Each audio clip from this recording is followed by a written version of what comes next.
Liverpool won a game, and they did so without Mo Salah in the starting 11. There are 4 games now, Stevie, for Liverpool between now and the African Cup of Nations. Do you play him at all in that period? I don't know, but do you play him at all in that period? Do you play him the next game they play?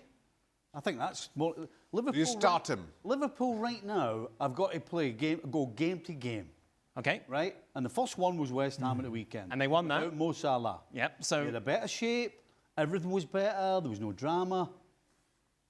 You have to play the next game exactly the same. So no Salah. So we've got Sunderland on Wednesday. No Salah. It's the results dictate that. The thing is, it shouldn't be about...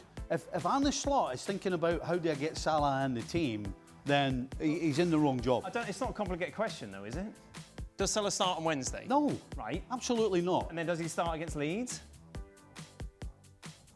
It would depend on what happens against Sunderland. Inter, sorry. It depends. Against Sunderland. Sunderland, as I said, it's game to game. If they go out against Sunderland and are as organised the same, defend as well, don't give the opposition any chances, you keep going. Right. They're not in a position to try and look after this one guy. Regardless of how good Salah's been for Liverpool, it's about the team. It's about the whole team and not any one guy. So Stevie says no, don't play him until after the well, African Cup of Nations. that all depends on results. And I never said don't play with I know. I didn't say that. Everybody knows that. I feel like that's where you were going. No, is that no? That's where it was going. Here's where I'm. Never mind. Here's where I'm going with this. It depends on results. Liverpool at home to Sunderland, they're very capable of winning that. You would think they win that, then you use the same starting 11 against Leeds. You win that, maybe you make a rotation with Inter in the Champions League in midweek, just so you keep the kind of same league team and some players get a rest. Listen, you've been struggling long enough, so maybe you rotate in midweek. But as long as Liverpool in the league keep winning with the team that he put out against West Ham, then there's absolutely no reason to change it. Mario?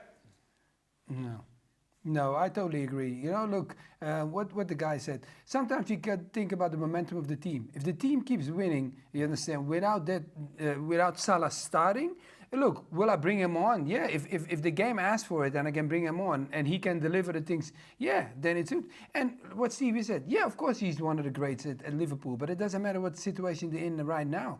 They got to win. They got to make sure they bring the comfort back in that team. The team needs confidence. And the only way to do that is winning games. It's not going to be by taking care of people. You got to play to win all the time. So it's been a tough start to the season for Liverpool. Not as bad, though, as Spurs. Another shocking performance for them, of course, this time at home against Fulham. Leaves them 12th in the table. Of course, some new faces, including the coach and some players brought in over the summer. They certainly haven't clicked yet. This is what Thomas Frank had to say about Xavi Simons. Xavi here. I think he's a very good player in every aspect. Xavi have trained well the last couple of days and in general training well. And I think also that, I think we talked about before, it's not the first time a player is stepping into the Premier League and that just need a little bit of adaptation to hit the ground running, and then that's one thing in the physical league, but also to play games every third or fourth day. And then in a team that's maybe not top in sync, so how can we help each other? That's part of the process. I don't know where to start on this, Mario. You spend a lot of money on a player, and Xavi Simons, you of course know well, and yet you're still waiting for him to adapt to the Premier League. It is December. Yeah, I know. We talked about it, and I think I saw an interview of him too. You understand, and you could feel that he knew that people are watching him like that, and I think the pressure is a little bit higher. He said, "Look, I played in the German league, and I know what the physical aspect is of the game, but I understand that from him. But the German league is not the same pace as the English league, and definitely not the Holland league. We cannot compare because that's definitely not even the German league. So, and that he has to understand because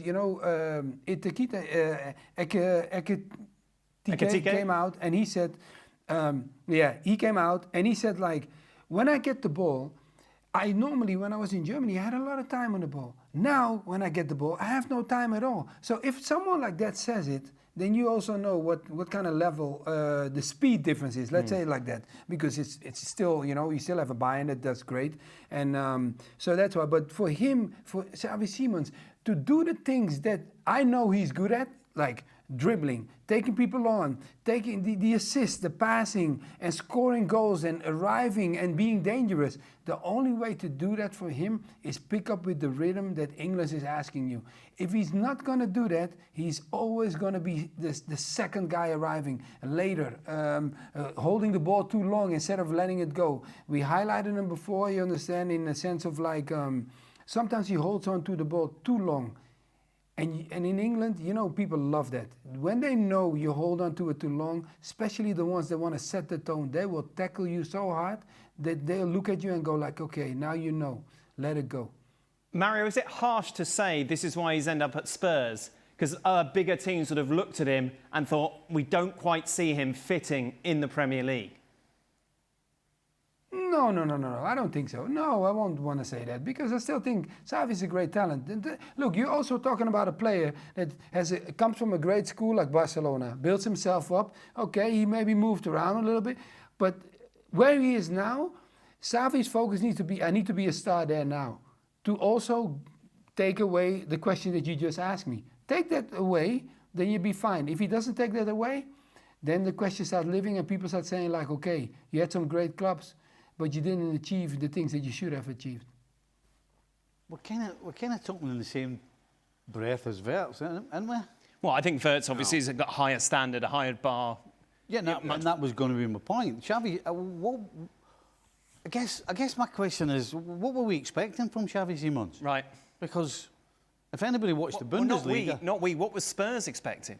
If you're outlaying this sort of money, then surely your scouts, your recruitment should have seen this coming. No? Yeah, well, we sat here at the start of the season and said the same thing. We were like, what are they expecting for this guy? Because this guy, if there was one thing you could say, all the good things he did in the Bundesliga were all sporadic. The one thing you couldn't talk about him in terms of was consistently good. Yeah.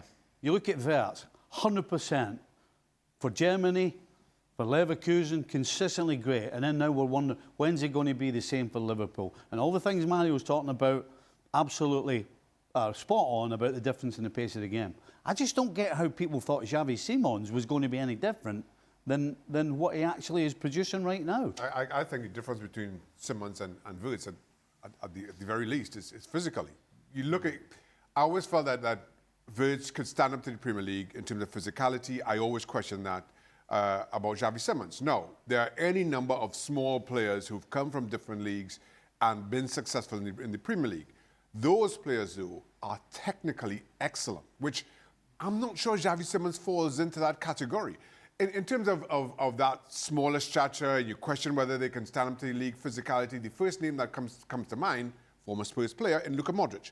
Similarly small, and you wonder if he could take the baton, but he was just so good technically that it didn't matter the pace of the game, he stood out, and you see how his career has progressed since. I've never got the feeling that Xavi Simons technically was good enough for a player who lacked the physicality to be a success in the Premier League. So as much as Thomas Frank is talking about Xavi Simons and his quality, I'm not sure that he has the combination necessary to be a success. Just a reminder, a lot more reflections on Spurs problems and everything else we've seen across the world of football over the weekend. Be sure to check out the latest edition of the Gab and Juls podcast.